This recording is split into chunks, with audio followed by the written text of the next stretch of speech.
नमस्ते and welcome to the channel Anshika and Navansh. तो अभी आप इस रूम को देख रहे हैं। ये मेरे ही घर का एक रूम है जिसमें सारे घर का एक्स्ट्रा सामान रखते जा रहे हैं हम, और कई दिनों से इसकी सफाई नहीं हो पा रही है, प्रॉपर तरीके से ऑर्गेनाइज नहीं हो रहा है, इसलिए ये एक स्टोर रूम की तरह बन चुका है।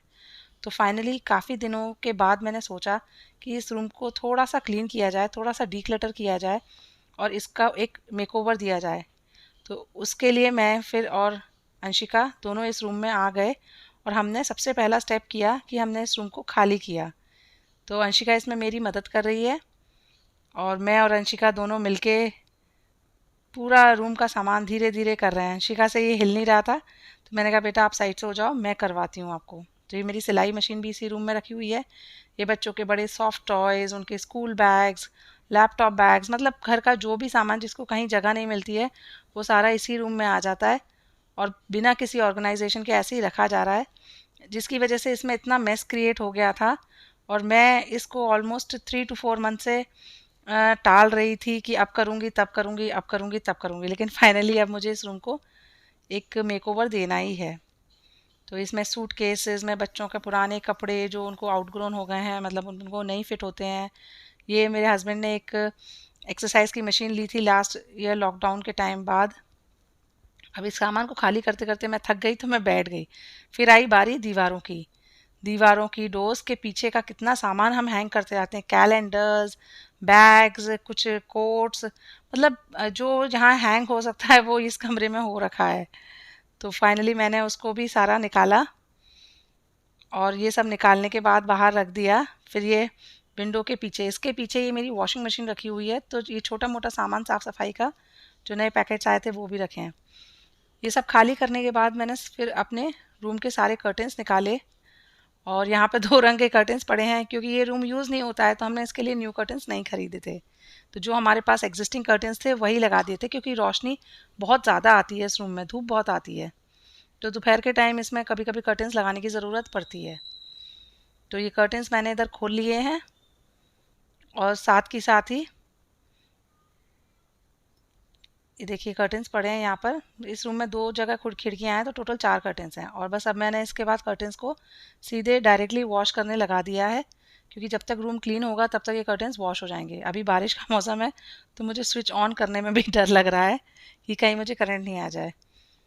और ये लिक्विड सर्फ एक्सेल मैं इसमें मशीन में डाल के उनको धुलने के लिए लगाई। इधर फिर मैंने आकर अंशिका की हेल्प से, ये एक स्टैंड है हमारे पास, इसको खाली कर लिया। इस पर बहुत सामान रखा है, सब यूज़ का ही है, बस थोड़ा सही तरीके से नहीं रखा है। फिर मैंने पूरे रूम के जाले साफ़ किए झाड़ू से, स्टूल पर खड़े होकर, बेड पे खड़े होकर, और सारी खिड़कियों को भी बहुत अच्छे से मैंने झाड़ू से ही पहले क्लीन कर लिया। अब इधर इस कॉर्नर में भी मैंने ऊपर चढ़कर जाले ले लिए और दीवारों से भी झाड़ू से ही सारी डस्ट को क्लीन कर लिया।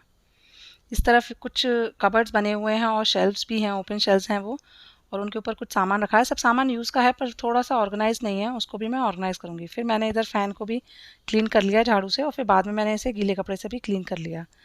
इधर सारी दीवारों पर से भी डस्ट हटाने के बाद मैंने रूम को मैं अच्छी तरह से दबा दबा के झाड़ू लगा ली और सारा कचरा बाहर निकाल लिया। तो इधर पूरे रूम को मैंने अच्छे से झाड़ू लगा लिया।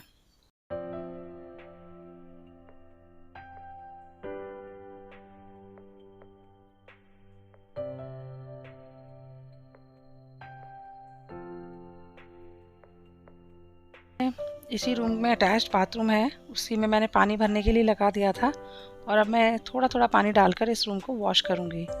वॉश इसलिए करूँगी क्योंकि वॉश करने से, पानी डालने से रूम में से सारा डस्ट निकल जाता है, और इस रूम में जो बेड है उसमें बेड बॉक्स नहीं है, इसलिए पानी ईजिली नहीं फ्लो हो जाता है, और फर्नीचर मतलब बेड है, कबर्ड्स हैं, ख़राब होने की कोई दिक्कत नहीं आती है।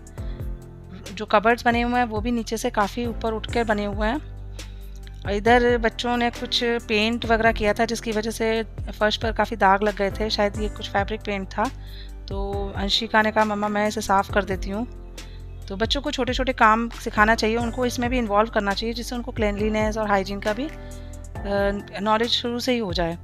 इधर मैंने वाइपर से थोड़ा थोड़ा पानी मग से डालती जा रही हूँ और वाइपर से धीरे धीरे निकालती जा रही हूँ, जिससे पानी घर में और दूसरी तरफ नहीं जाए और साथ के साथ ज़्यादा काम नहीं फैले, क्योंकि अगर बाल्टी भर के पानी डाल दूँगी तो पानी इधर उधर भाग जाएगा और मुझे ही बाद में परेशानी होगी। और इधर पानी डाल डाल के मैं पूरे रूम को वॉश कर ले रही हूँ स्लोली स्लोली। पहले मैंने थोड़ा सा सोप भी डाल दिया था, और उधर मेरे बेटे को मैंने बोला हुआ है कि बाहर ही रहना, रूम में नहीं आना, क्योंकि पानी है तो बच्चे अगर पानी में आएंगे तो स्लिप भी हो सकते हैं, छोटा ही है वो अभी। तो देखिए कितना गंदा पानी निकल रहा है, डस्ट भी है उसमें, तो इसीलिए ऐसे ही मैंने इस रूम को पूरा अच्छे से क्लीन कर लिया।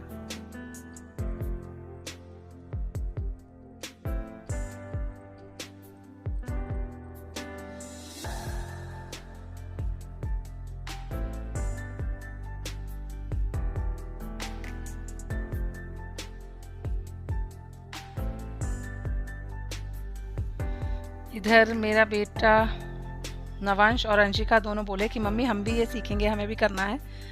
तो दोनों आ गए रूम में। तो रूम मेरा ऑलमोस्ट क्लीन हो चुका था, बस एक एक्स्ट्रा बाल्टी पानी डालना था। तो मैंने कहा अच्छा ठीक है करो, इस तरह से बच्चे सीखते हैं। उनको बहुत अच्छा लग रहा था कि इस तरह से रूम क्लीन होता जा रहा है, पूरा वाइट निकलता जा रहा है। तो इधर नवंश एक एक मग पानी डालता जा रहा था और अंशिका उसको धीरे धीरे वाइपर से निकालती जा रही थी, और ये कितना खुश हो रहा था।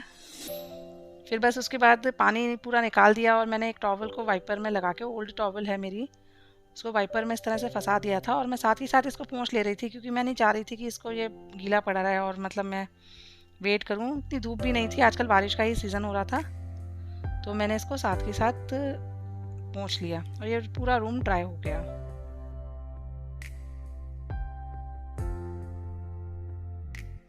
अब बारी आई इस बेड की। तो हम लोगों को इस बेड की थोड़ी पोजीशन बदलनी थी, क्योंकि रूम तो काफ़ी बड़ा था, पर बेड बीच में लगने की वजह से दोनों तरफ काफ़ी स्पेस थी और वो स्पेस पर यूज़ नहीं हो पा रही थी, और बच्चों को थोड़ा रूम में स्पेस चाहिए था खेलने के लिए। और भी बहुत सी चीज़ें बच्चे खेलते हैं फ्लोर पे, तो मैंने इस रूम में इस बेड को बिल्कुल कॉर्नर में लगा दिया और अंशिका नवंश ने इसमें मेरी काफ़ी हेल्प की। उसके बाद उसके नीचे बहुत कचरा निकला। अब बारी आई खिड़कियों की। तो खिड़कियों को पानी से वॉश कर दिया मैंने, क्योंकि इस तरफ पीछे कुछ है नहीं है, तो सीधे नीचे पानी जा रहा था, तो ऐसी कोई दिक्कत नहीं थी। तो इसको मैंने खिड़कियों को पानी से वॉश कर दिया और एक गीले कपड़े से पोंछ दिया। साथ ही साथ बंद भी कर दिया, क्योंकि शाम का टाइम हो रहा था तो मच्छर या कीड़े आने का भी चांस था, पर वो अपने आप से सूख जाएगी, ऐसा कोई इतना इशू नहीं था। तो बस ये खिड़की यहाँ पर बहुत अच्छे से क्लीन हो गई थी, और क्लीन होने के बाद तो इतनी अच्छा लग रहा था बच्चों को। इधर सारे डोर्स को भी मैंने पोंछ लिया था, एक पहले गीले कपड़े से, और ये कितना साफ़ हो गया था। और फिर साथ ही साथ मैं गीले कपड़े से पोंछने के बाद उनको सूखे कपड़े से भी पोंछती जा रही थी। ये इधर नवंश मेरी हेल्प करने के लिए एक सूखा कपड़ा लेके खड़ा हुआ था, क्योंकि गीले कपड़े के बाद मुझे सूखे कपड़े की ज़रूरत पड़ रही थी बार बार। तो मैंने आगे से पीछे से पूरा डोर पोंछ लिया गीले कपड़े से, सूखे कपड़े से। तो उसमें क्या पानी के फिर दाग नहीं रहते हैं, पानी के निशान नहीं रहते हैं। और वुड पर से जितनी जल्दी हम पानी का कपड़ा या गीला कपड़ा सूखा कर दें तो अच्छा रहता है, वुड की कोई या पॉलिश की कोई चीज़ ख़राब होने का चांस नहीं रहता। तो फिर इसके बाद लास्ट में कुछ कचरा इधर उधर से निकला, तो वो मैंने बिल्कुल एक फाइनल वाइप पे करके और इसको भी, कचरे को भी बाहर निकाल दिया। ये रूम से ही अटैच्ड बालकनी है, तो इसमें एक बहुत आसानी से पानी पूरा निकलता जाता है। यहाँ पर ही मेरी वॉशिंग मशीन लगी हुई है। तो ये फाइनली ये रूम पूरी तरह से क्लीन हो गया था, और क्लीन होने के बाद मैंने फ़ैन ऑन कर दिया, और फ़ैन ऑन करने के बाद ये देखिए रूम कितना साफ़ लग रहा है। साफ़ जगह हो तो वो एक अलग ही मेंटल पीस देती है, मतलब मन को इतनी अच्छा महसूस होता है, इतनी अच्छी शांति मिलती है ना। तो इसको क्लीन करने के बाद अब बारी थी बेड की। तो अभी तो मैंने इसको रूम को ऐसा ही करने के बाद वाइपर को साइड से रखा और डोर को क्लोज़ कर दिया, क्योंकि मेरे शाम का खाने का वक्त हो गया था, और ये मैंने शाम को ही किया था, क्योंकि सुबह में बच्चों की क्लासेस होती हैं तो इतना नहीं हो पाता है। और इस पर से बेड पे से मैंने बेडशीट हटा दी थी और पिलो कवर्स हटा दिए थे, और इस रूम को बंद करके मैं बाहर चली गई थी। देखिए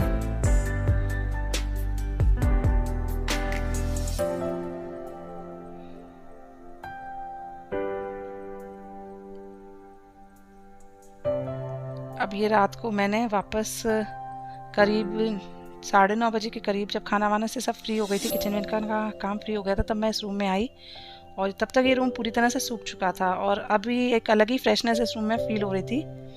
अब बच्चों ने बोला कि मम्मी आज से तो हम इसी रूम में सोएंगे, क्योंकि एक्चुअल में ये रूम मैंने उनके सोने के लिए या उनके यूज़ के लिए ही तैयार किया था। और ये दोनों बोले कि मम्मी आज हम इसी रूम में सोएंगे। मैं तो सोच रही थी कल सुबह ही इसको वापस से बेडशीट वगैरह कर दूँगी रेडी, पर उन्होंने बोला कि नहीं मम्मी आज तो हम इसी रूम में सोएंगे। तो मैंने फिर इस पर एक प्लास्टिक बिछी हुई है, क्योंकि अभी बच्चे छोटे ही हैं, पानी वगैरह भी गिरा देते हैं। फिर उसके ऊपर एक मैट्रेस प्रोटेक्टर लगाया, क्योंकि डायरेक्ट बेडशीट के ऊपर प्लास्टिक को अगर हम बेडशीट बिछाते हैं तो वो कंफर्टेबल नहीं होती है। तो उसके बाद बस पिलो कवर, इधर नवंश मेरी मदद कर रहा था, बहुत एक्साइटेड हो रहा था वो। न्यू बेड बन गया, न्यू रूम बन गया। तो बच्चे तो बहुत छोटी छोटी चीज़ों से भी बहुत जल्दी खुश हो जाते हैं, और बस थोड़ा सा क्लीन करने से ही इतना खुश हो गया था। कोई मेकओवर नहीं किया, कुछ नया नहीं आया, फिर भी ही वॉज वेरी हैप्पी। तो इधर मैंने ये पूरा बेड जमा दिया, अच्छे से क्लीन कर दिया, धुली हुई साफ बेडशीट बिछा दी उस पर। देखिए आप कितना अच्छा लग रहा है ये रूम। बस उसके बाद क्या था, 10 बज गए थे, बच्चों का सोने का टाइम हो गया था। इतना साफ रूम था, तो दोनों ने कहा हम तो यहाँ पर ही सोएंगे। मैं भी बहुत खुश थी बच्चों की खुशी को देखकर, और रूम तो क्लीन हो ही गया था। तो बस दोनों ने कहा हम तो सोएंगे यहाँ पर। नवंश कभी कभी उठकर हमारे पास आ जाता है रूम में, तो आज वो मुझसे यही प्रॉमिस कर रहा था कि इतना अच्छा रूम है, मैं आपके रूम में नहीं आऊँगा। तो बस यही हम लोगों की बातें हो रही थी कुछ।